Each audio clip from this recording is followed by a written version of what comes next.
I'm Amanda Leitner, and welcome to Rochester Rising, where we amplify the stories of Rochester entrepreneurs. Welcome to episode 246 of the podcast.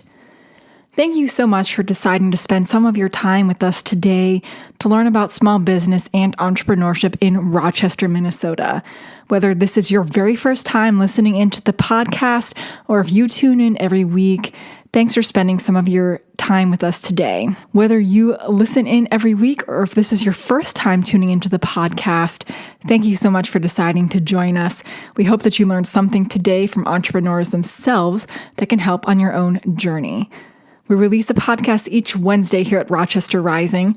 You can connect in with the podcast on our website at rochesterrising.org. You could also find these episodes wherever you listen into your podcasts, including on YouTube, Spotify, and Apple Music.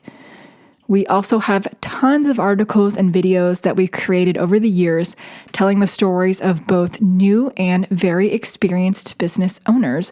You can find all of that on our website. Rochester Rising is part of Collider, which is a Rochester-based nonprofit that activates, connects, and empowers early-stage entrepreneurs in this community. You can learn more about Collider and how this organization can help accelerate and assist your journey at collider.mn. Rochester Rising was started in 2016 to tell stories of entrepreneurship taking place within this city, especially stories that would not have been told otherwise. We take a lot of time to understand each entrepreneur and what their experience has been like in this community. If you find value in this podcast, if you feel that you learn something every time you listen in, if you feel that these stories need to continue to be told, please consider donating to our fundraising campaign that's going on right now. We only have a few days left in this fundraising campaign. It's set to end this Friday, October 15th, and we're less than halfway to our goal. We've made the really hard decision to shut down the Rochester Rising podcast if we do not meet this goal by the end of the day on Friday. So if you feel these stories need to be heard, please consider donating to our current fundraising campaign so we can keep telling these stories.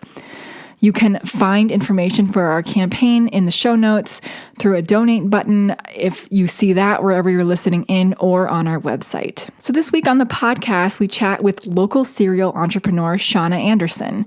This Century High School graduate grew up in a family of business owners and learned the value of hard work at a young age. Shauna's always been interested in business, leadership, and helping others navigate to their fullest potential. In 2014, this starter opened the Rochester-based business MenSalon, a full-service spa and salon for men, with her parents, Mechelle and Steve. Now she's striking out on her own with her mobile coffee business, Papa's Roast and Bakery. Don't miss this conversation with Shauna today as we talk more about running a business with family, building a team, navigating a global pandemic, and much more. Before we launch into the podcast, I just wanted to take a few moments to acknowledge our sponsor, CliftonLarsonAllen, or CLA.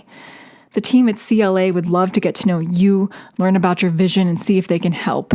CLA, or CliftonLarsonAllen, is a full-service CPA firm with over 100 offices nationally, including right here in Rochester. Sure, they do taxes and audits, but they also focus on helping startups refine their vision, build budgets, work with banks and investors, and track and organize their accounting. They are deeply experienced at building the business systems that allow you to focus on what you do best: get product market fit, grow sales, hire talent, and create a thriving enterprise. Contact Todd Churchill at toddchurchill@claconnect.com or give him a call at 507-280-2317. All right, so now let's go straight to the podcast with Shauna Anderson of MenSalon and Papa's Roast and Bakery.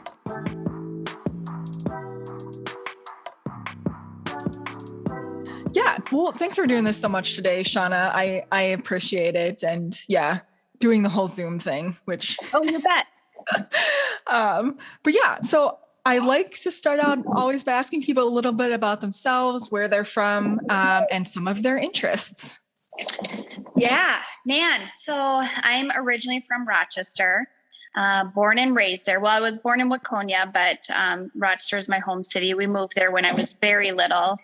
I went to high school, Century High School, and then I did post-secondary at RCTC.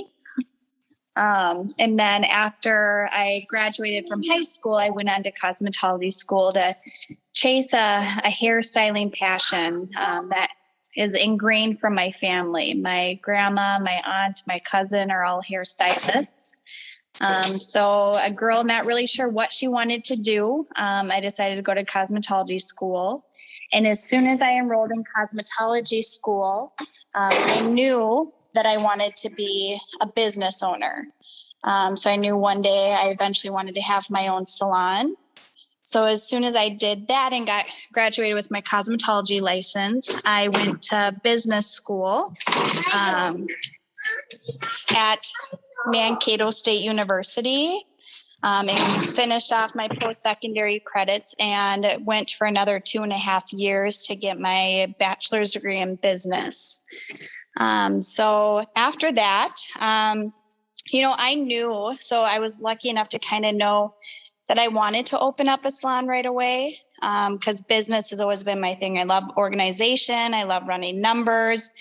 I love the whole aspect of being a leader, just to help, train the future to become better leaders. So that was my purpose of being an owner and a leader is, making people realize their full potential, but also letting them know that as a hairstylist, if this is a career they wanted to choose, they can also make a professional income if they work for it.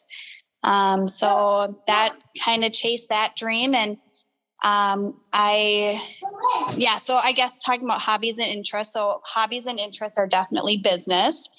I like to classify myself as a serial entrepreneur.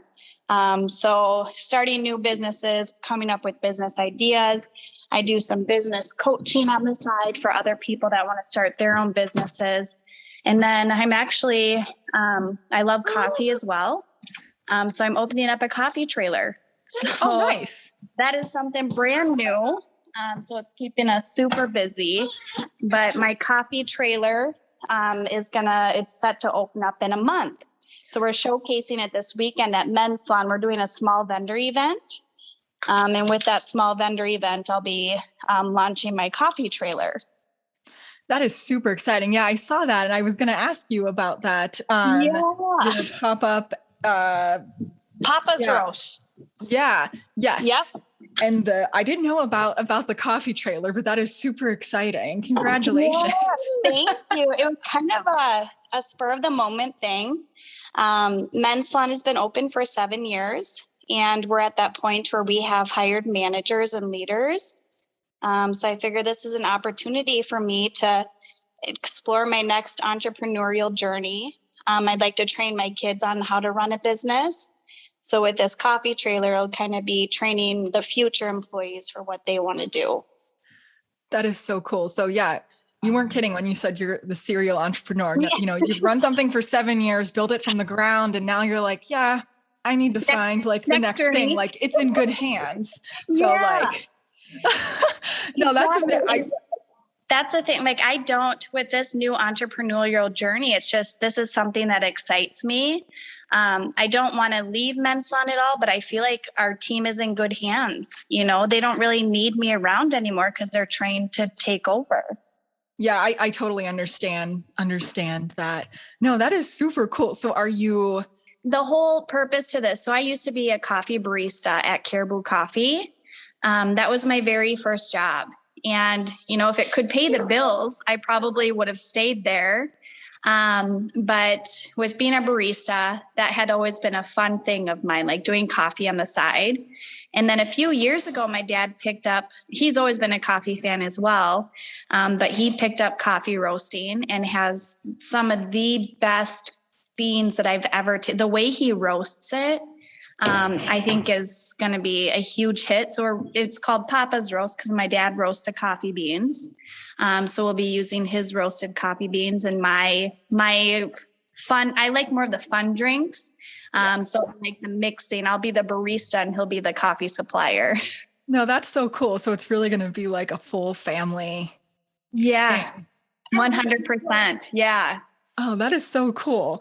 So Papa's Roast is going to open. So this will obviously air after Saturday or Sunday. Is it Sunday? That's the Sunday, the 16th. Okay. Yep. So Sunday's going to be our first event. But we're still looking for a spot in Byron to have our coffee trailer. And it sounds like the whole community, the mayor actually reached out to me this morning, to help me find a location. So, we're hoping by October 1st, we'll be able to have a set location in Byron. So many things to talk about. But yeah, I guess I wanted to dive into kind of the family aspect of it too, because it sounds like the whole family is kind of entrepreneurial and business owners. Like what was that like growing up? Like you said, you came from a lot of hairstylists and cosmetology kind of in your family. Now you and your dad are striking out on your own. With another joint business. So what did that kind of look like growing up, and how did that influence where you are now? Well, so growing up, we had, our whole family entrepreneurs on each side. My dad's side of the family, my grandpa was a farmer, and then my mom's dad was in the military and then had his own woodworking business. And then growing up, my mom had her own daycare business. And then my dad had a landscaping business. So we grew up in business. We helped our dad with the side jobs and helped my mom with daycare. So it's kind of always been ingrained in us. We knew we're a family that likes to work hard. And we knew entrepreneurship wouldn't be easy, because we saw all the struggles and the long hours that my parents put into it. But we knew if we were passionate about something and if we're willing to work for it, we'd be really successful.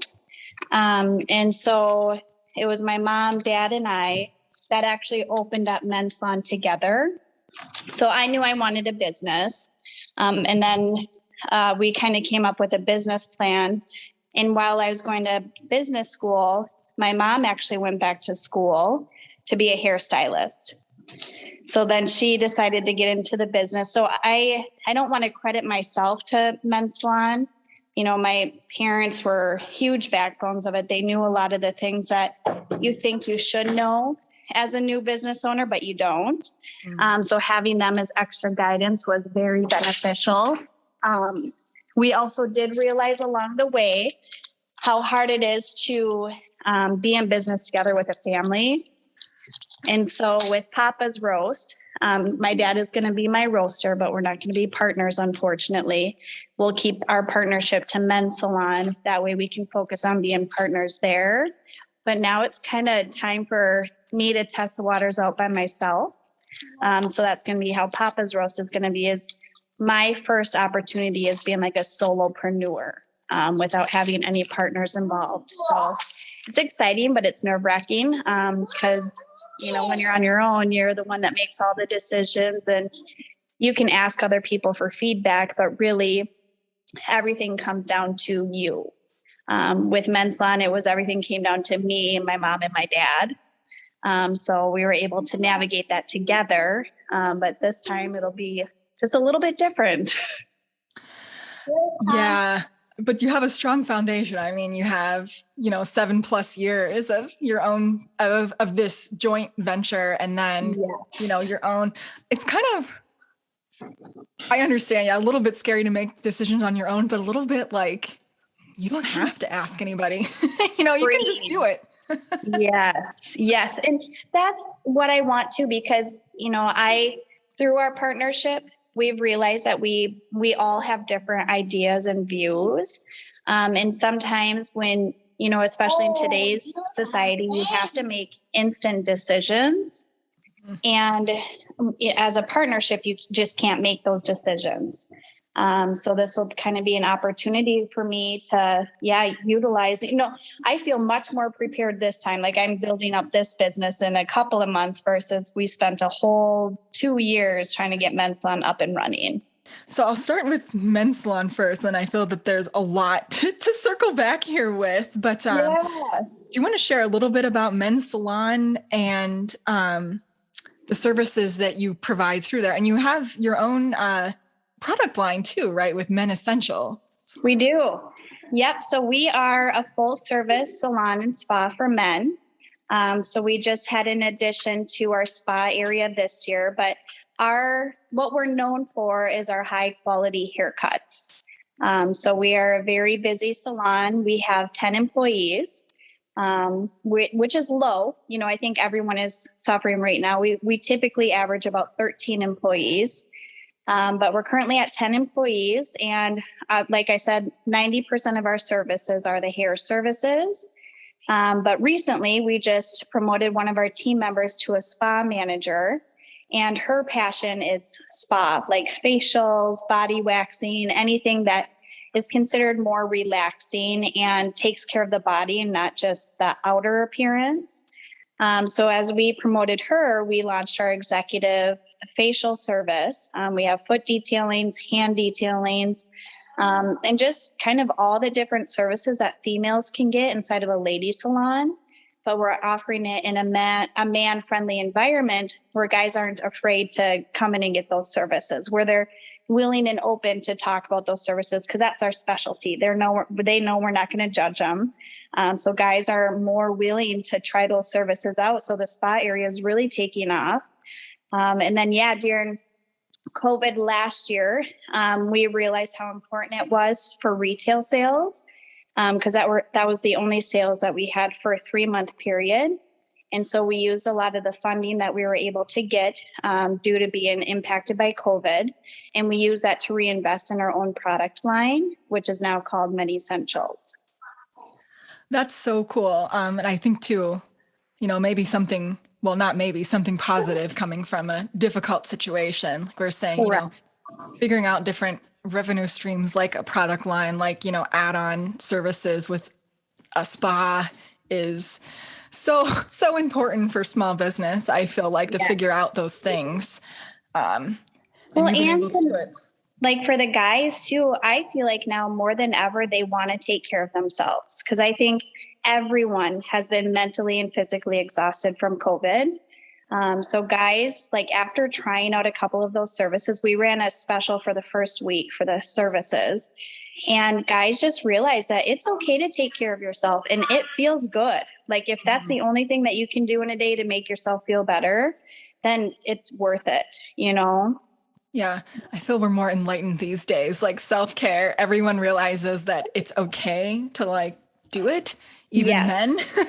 So exactly. Yeah. So what was it like to build out the product line, the men essentials, during COVID? It was stressful. I thought it was going to be pretty easy.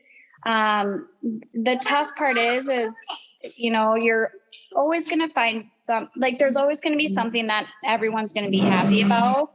So our first product vendor we worked with, the one we were able to find was in the UK, because I liked their quality of ingredients. And a lot of us stylists, through working with chemicals throughout the years, we have really sensitive skin. So trying to find a product that has better ingredients inside of it, but also sustainable on the shelf, which is why a lot of preservatives are added to the products.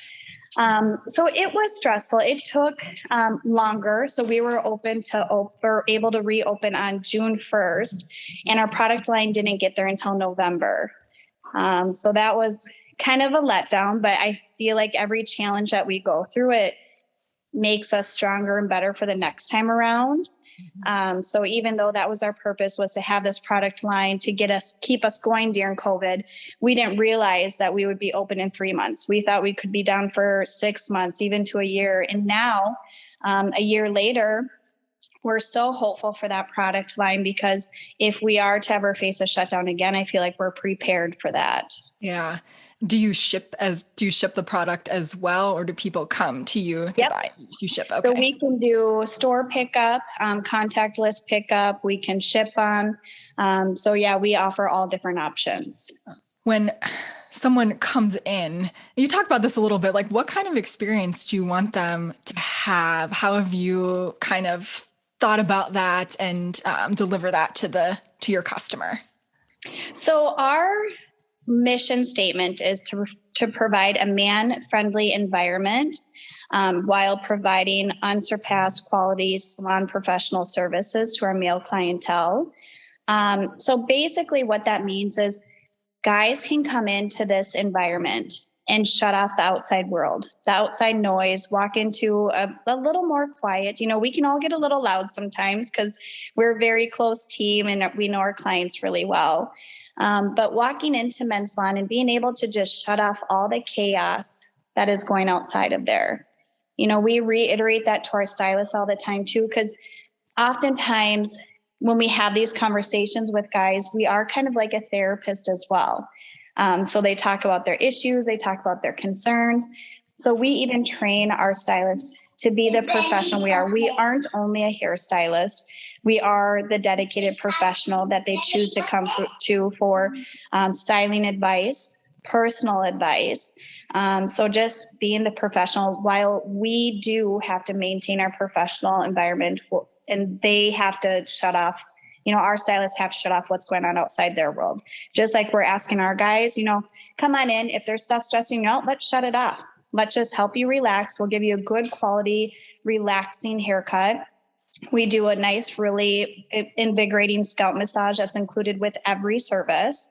And, the spa services. So we're encouraging guys to just relax and, having a place where, we pay our team members well enough because we want to encourage retainment. So we want to keep retaining our employees, and we're known for that. Typically, if a stylist isn't going to last, they'll see that stylist out within 6 months. But the reason is not because they're not a good stylist, but I think mutually, we as leaders and them as stylists realize that the environment, we're tough on our girls, but we expect a lot of our girls. And because of that, we are going to reward them well. So we provide full healthcare benefits. We have a dental package. We have a simple IRA. So we do everything we can to give back to these girls, but it's a professional income and we expect professionalism out of them as well. You started MenSalon in 2014, right? Yep.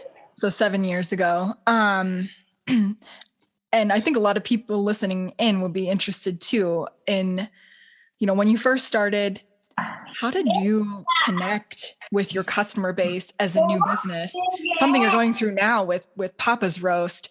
How did you tackle that? Especially like with a lot of new businesses, we have like very limited budget. So what did that look like for you? How did you bring the first people in the door? And what are you doing now with Papa's Roast too? So for MenSalon, I was already in the styling industry. So I had connections with girls, and my mom and I actually managed a local salon that specialized in guys services before.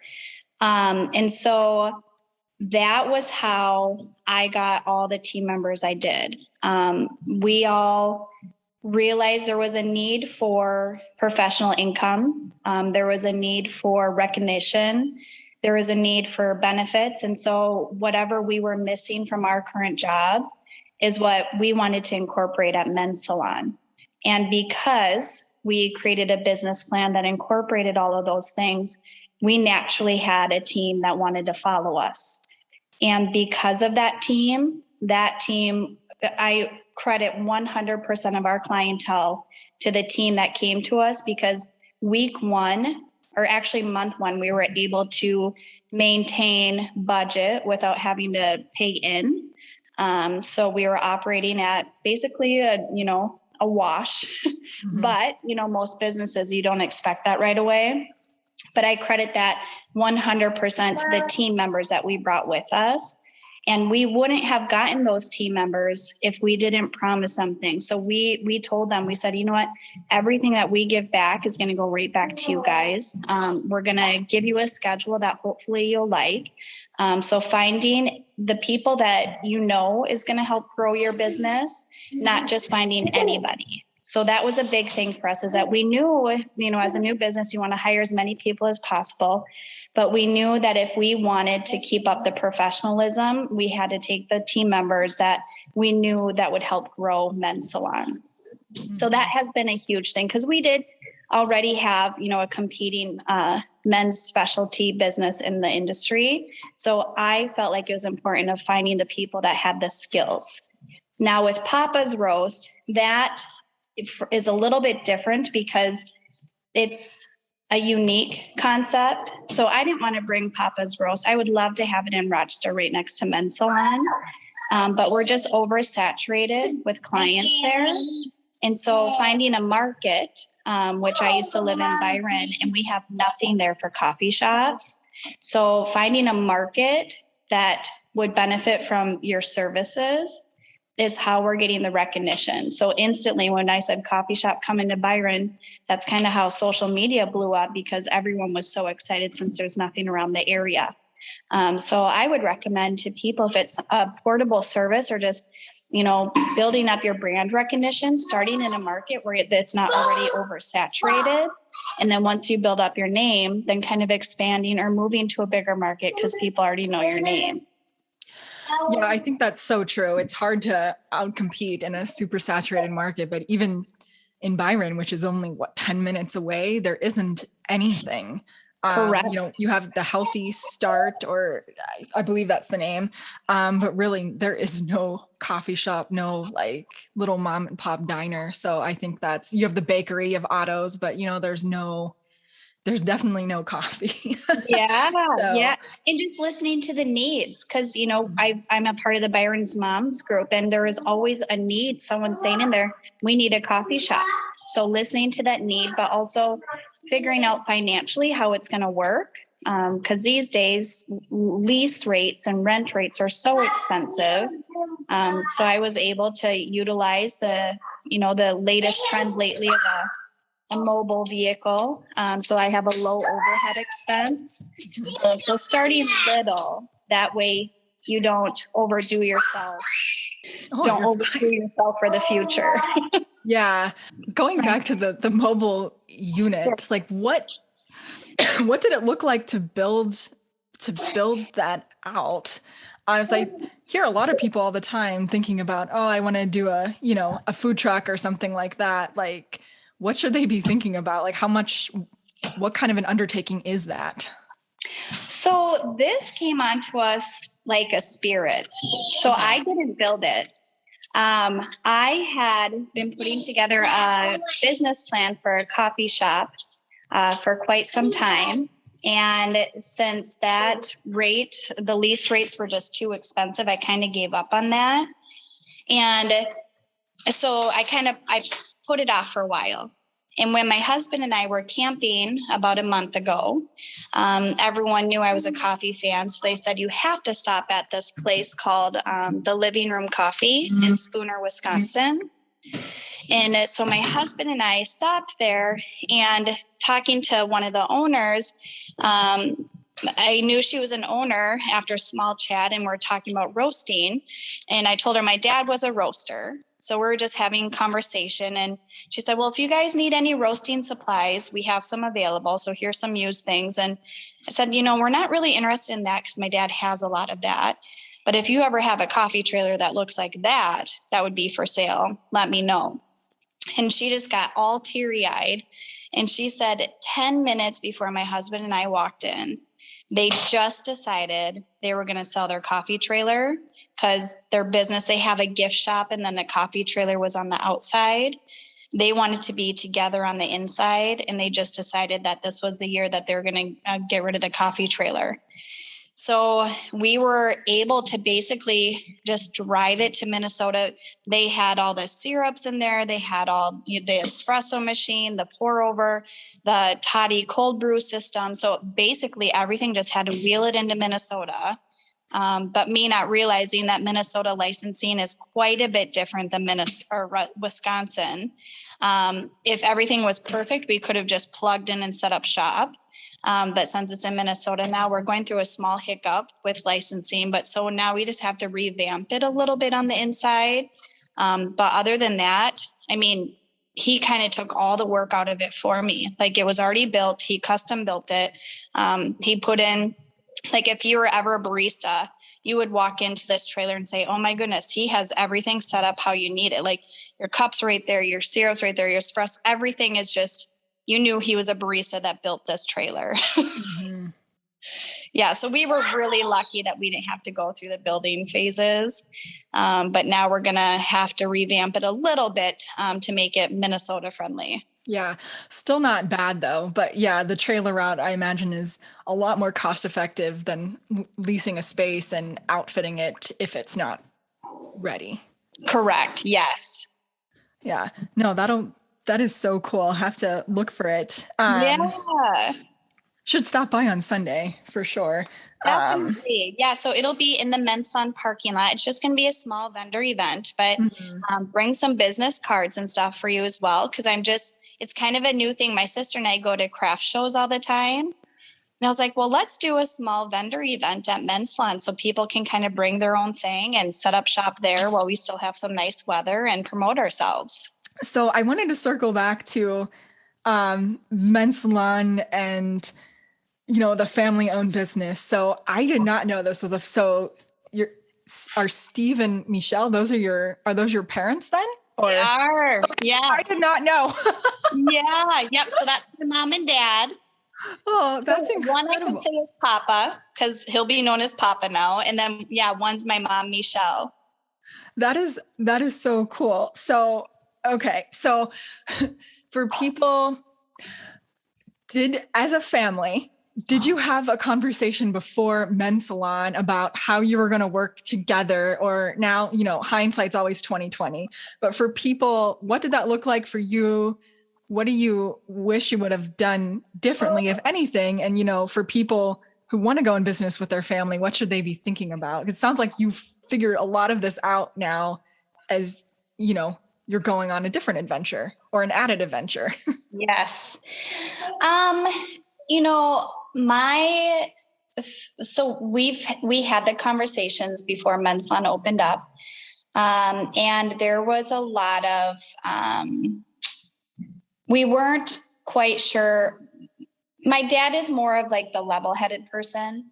My mom and I are very similar in personality style.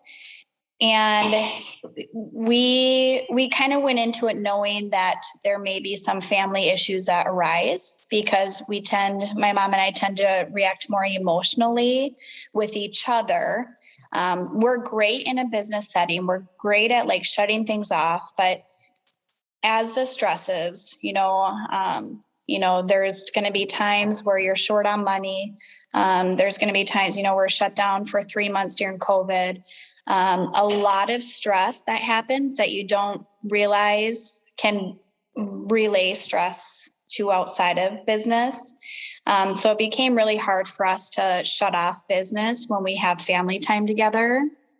And so I would just, recommend, my personal thoughts are for a business. If you have two people that are very passionate about the same thing, I think, definitely it can work out, but you have to be very stern on roles of responsibilities.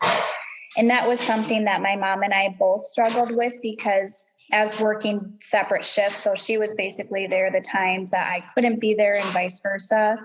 You just have to learn how to stick to those leadership roles and delegations. So overstepping boundaries is where we got a lot of is where a lot of the issues arose, because one leader would tell someone one thing and then another leader would say something different. And then the team learns to come to the person that's going to give them the better answer. And so I wish we would have been it's hard for us to not overstep each other's boundaries. And so her and I did agree, as a year ago, she wanted to focus more on the grandchildren. So we kind of removed my mom from the day-to-day business settings. And so my main focus is now with the new leaders that we've created. My mom helped me train in our new leaders. I just have to be very careful about saying, if someone comes to me for a schedule question, I say, nope, you got to go to Adrian for that. If someone has a sick day, nope, you got to go to Tiffany and Adrian. Just making sure, don't make it appear that you don't want to do it, because you have to want to do it. You just have to let people know, sorry, that's just not my area. you got to go to that person. But know that you have to learn how to shut off. If you do decide to go in business with family, you have to shut off that business and family life, especially as you start having kids and there's nieces and nephews around that they don't want to hear about business stuff. So now we're very careful about not bringing business into home life. Yeah, so important, which is a very hard thing to do. It As is. I know as well. There are no boundaries, which I'm sure there weren't within the first couple of years of yours as well. Correct. And that was the tough part is we didn't really know the boundaries. Yeah. And so that was hard for us to kind of go back on with that same team because they were used to going to us for those things. So I think having the new leaders there made a big difference because they weren't used to just me and my mom, Yeah. And I definitely wanted to ask you about leadership. You've been, running a team, like you said, of 10 to 13 for a while. I'm having to manage people now, which I never had to do before. But Yeah. how have you kind of grown as a leader over this time? What have you found have been some strategies that have been really important when you're kind of heading up a team, or like you were saying, kind of empowering people to head up these different roles too? Yeah. I am 100% you lead by example. So I'm in the salon, and when I'm there on my days, so Tuesdays and Thursdays are typically when I'm there doing guest service now. But I'm doing the cleaning. I'm, making myself available. I'm answering phone calls. Like, lead by example. Don't expect someone to do something that you're not willing to do. I'm cleaning bathrooms. As much as I hate cleaning bathrooms, that's kind of what we expect for guest service. But also being positive and encouraging. And, I struggle at home, with 3 kids and, my husband's a law enforcement officer and, it's COVID. Who doesn't struggle at home? But no matter what's going on at home, I know how to shut that off. And you don't want to bring that into your environment because you never know what's going on in other people's lives. And I feel like as soon as you're negative, then it's going to impact the whole environment. And so that's really important. And for me, my focus for this year is focusing on myself. Like, I've never really taken time to really focus on myself and taking care of myself. So every morning I'll wake up and I'll read a motivational quote, like something to get me going for the day.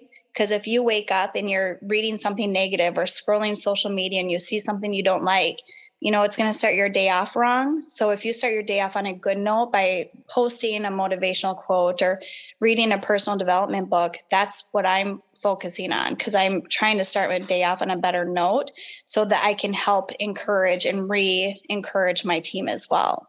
Yeah, no, that is 100% true. I'm a firm believer that whatever you put out there, you get back. So if you're putting negative things out and thinking everyone's like against you, that's of course, what's going to come back at you. So, Yeah. And yeah, the whole social media thing, it's usually a lot of negativity. So if you can stay away from it or add positivity to it, that's what you have to do.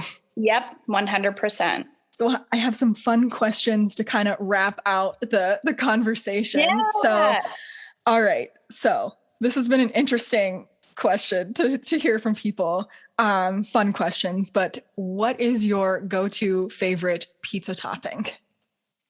Oh man. Favorite go-to pizza topping. I would say something general like pepperoni, but pizza topping. If I could put that Papa John's garlic sauce as a pizza topping, that totally counts. That was a pizza topping. Yep. That's the one. That totally counts. All right. Last show you binged watched. Oh my goodness. Children's shows count too. Yeah, I was going to say it's a lot of kid shows lately, but binge watched. I did binge watch. It was during COVID. I started The Crown. Ooh.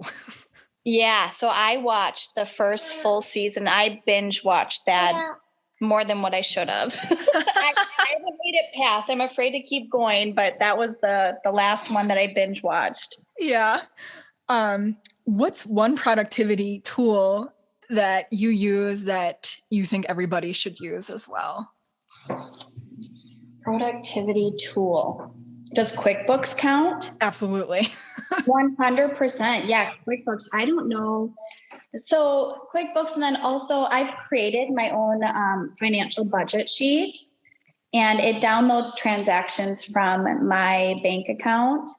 So on a day-to-day basis, I know exactly, once I load in my spending, I know exactly where we're sitting at business-wise and personal-wise. So that my Excel spreadsheet that I created would, I think, outbeat QuickBooks. Yeah. No, I hear that. You make something that makes sense for you and what you've learned, and that's simple. So yeah. All right. Last question. What's one local business besides MenSalon and Papa's Roast that you think everyone should know about? Oh, there's a lot of local. I know it's hard to pick one. Yeah. Or a couple. A couple's good too. Yeah.